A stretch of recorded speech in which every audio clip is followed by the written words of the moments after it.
He's known as the Crawfish King. Please, a big welcome for Al Scramuzza. Very pretty, then I'm gonna say Bernard. And with Al Scramuzza, you will never be a loser. 1826, no fraud. Seafood City, very pretty, then I'm gonna say Bernard. Get with Al Scramuzza, you will never be a loser. 6 and 26, North Board. Wow. I got the address. What do you think? They got your song down pretty good. Well, I'll tell you what, your band is great. Is this the band you put together? Well, you know what? They put themselves together. Sounds like your band. Yeah. Sounds like your That's band. right, yeah. Good job, guys. Yeah.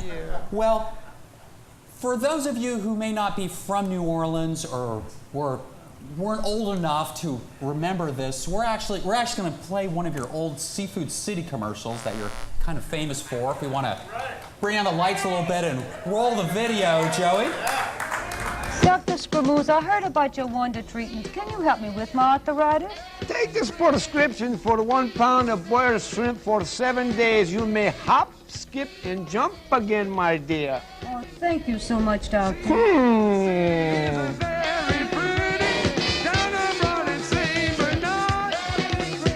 That's Seafood City, 1826.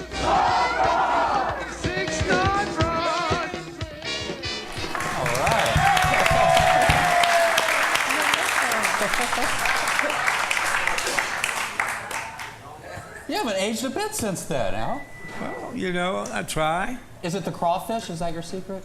The crawfish. Yes. When you eat the crawfish, I always, you know, I'm the crawfish doctor. I always tell my patients, son, what is it that you have wrong? Well, I don't know, but I got pains.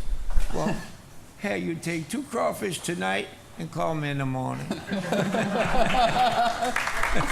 tastes a whole lot better than aspirin, that's for sure. Yeah, oh yeah. So, you're also well known for making eating crawfish popular in New Orleans, because there was... Actually, I am actually the pioneer that brought crawfish to New Orleans. In 1950. That's way back. I'm old as hell. I mean, I'm 100 years old, for Christ's sake. But you know, everybody tells me I look like I'm 62. I really believe I am. You do, yeah. But anyhow, in 1950, just by accident, I had a humongous fruit stand on Broad Street, Broad Bayou Road. And the Cajun stopped there with a little pickup truck with about 40 sacks of crawfish. He says, "La," he says, you want to buy these crawfish? I said, how much you want for them? He said, $4 a sack. I says, are you crazy? $4 a sack, I'll give you $2 a sack. He said, no, I got to get 4. So I said, I'll see you tomorrow. He says, take 10 sacks and pay me for them tomorrow. So I took the 10 sacks. I got 2 kids, one on each side of the neutral ground, with a fishing pole with a crawfish dangling on the end of the string. And they were flicking the thing as the cars were passing both ways on the neutral ground. And hell, damn near cars wrecked. So they're asking these kids, what is that, boy? What is that? You go over there on Broad, right there on the corner of Broad Bayou Road, and you can go get the crawfish. Well, lo and behold, it was a Friday. I sold every sack, 10 sacks. Wow. Lord, I said, what is this about? Jesus, what I discovered something there. So I decided, well, since I knew about crawfish, you know, I was raised around the French market as a destitute, poor, indigent child. I was a little renegade. 8 years old, I was in the French market stealing produce. So I decided, I said, tell a guy, call a guy up. I said, man, I sold these 10 sacks. He says, well, so what? I says, bring me 20 tomorrow. He says, I can't bring you 20 tomorrow. They don't fish on Saturdays.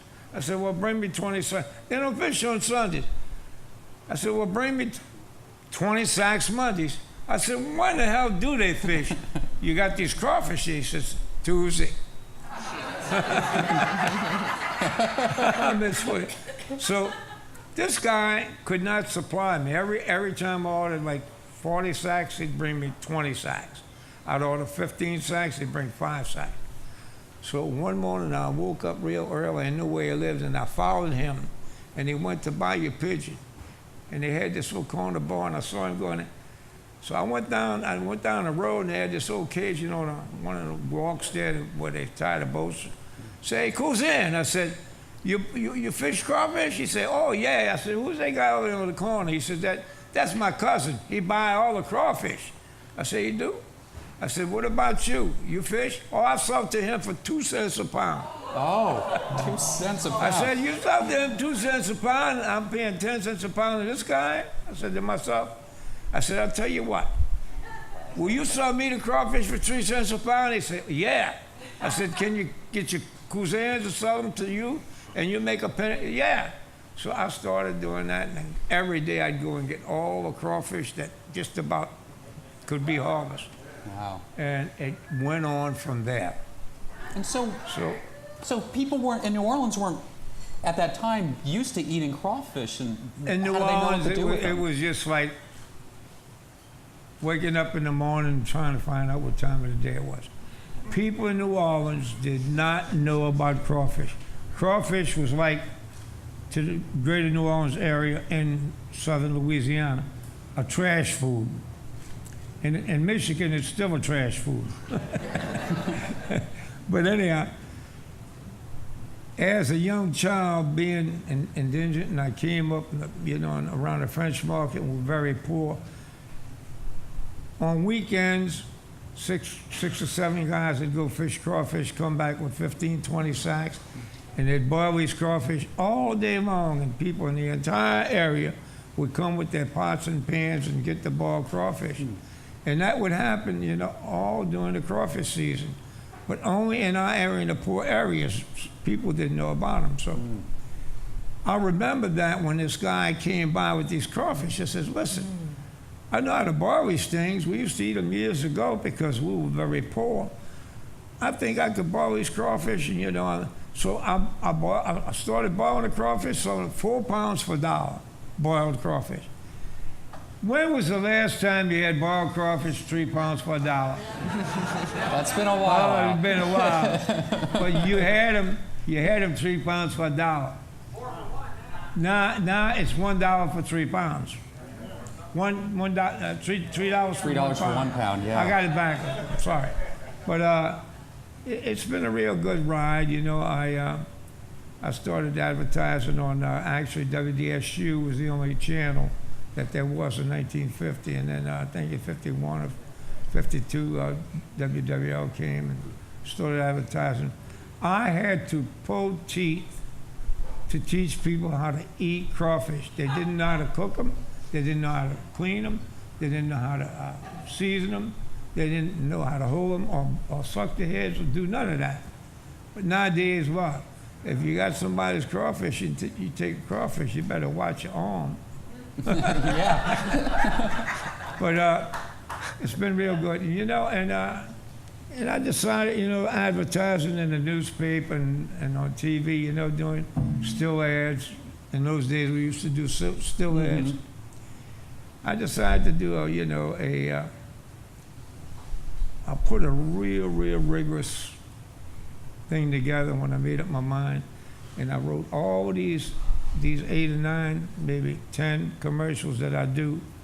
And you wrote the music too?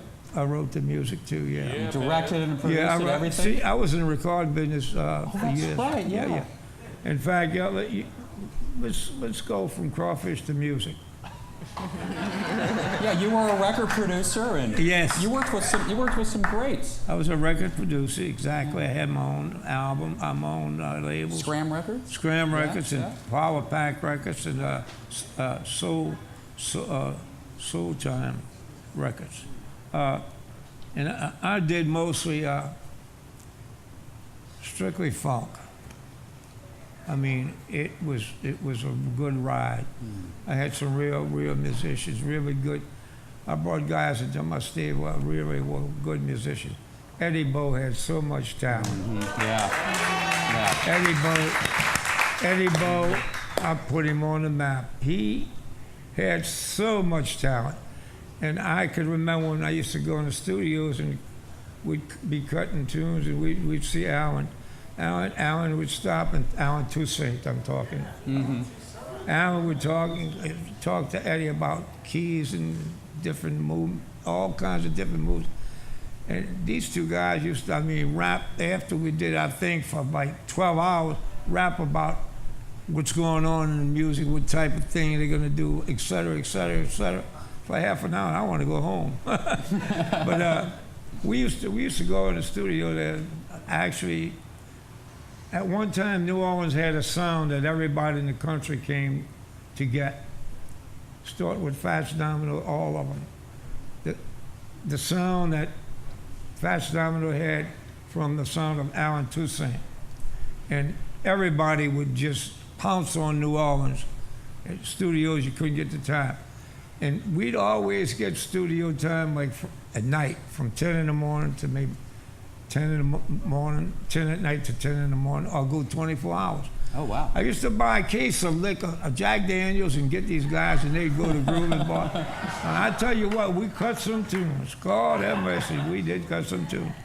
Yeah, sure. Did you work with Cosmo Matassa? What's that? Did you Yeah, work with Cosmo, Yeah. Cosmo Matassa, yeah. And my label was a national label. It was recognized as a national hit. Eddie Bo Hook and Sling was a real hell of a good piece of thing we put together, and I happened to write that too. Yeah. I heard Jay-Z actually took a sample of that song. Yeah, he stole a part of it. They all stole parts of it. Well, Al, you told me before the show that you wanted to do a little singing tonight. Yeah, I'll end it by singing a little tune. My tune. All right.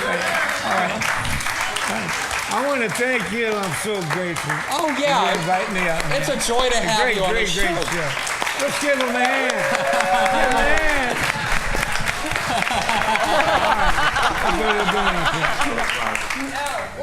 Hey. Do you still take your call? Oh, no, yeah. You know, a long time ago, they used to have a thing you call howdy call.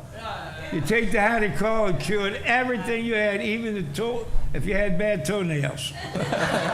All right, we're gonna do this thing in high C, and we're gonna kick it. We're gonna kick ass with it, and we up tempo and go funky. Where's the mic at? My mic.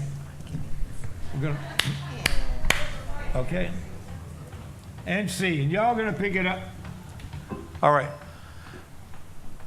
Seafood City is a very pretty down on Broad and St. Bernard.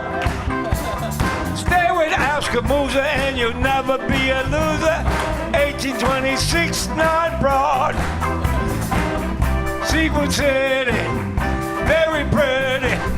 Seafood City, very pretty. Down in Louisiana where the crawfish grow is a new thing that you ought to know.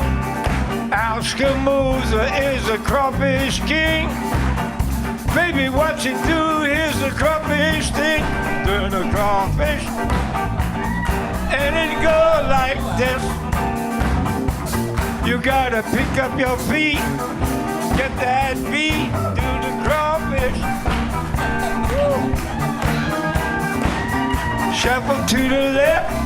Shuffle to the right, back it on up like the crawfish might. Crawfish,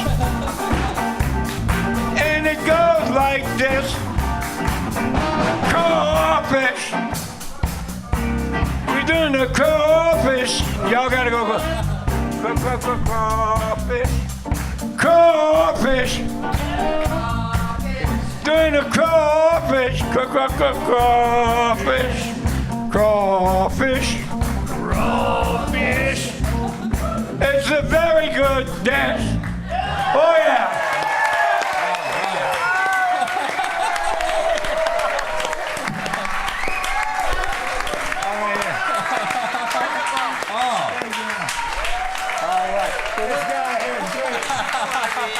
This guy This guy's going to Hollywood. Seafood City is a very pretty down on Broad and St. Bernard. Stay with Scramuzza and you'll never be a loser. 1826 North Broad. Seafood City.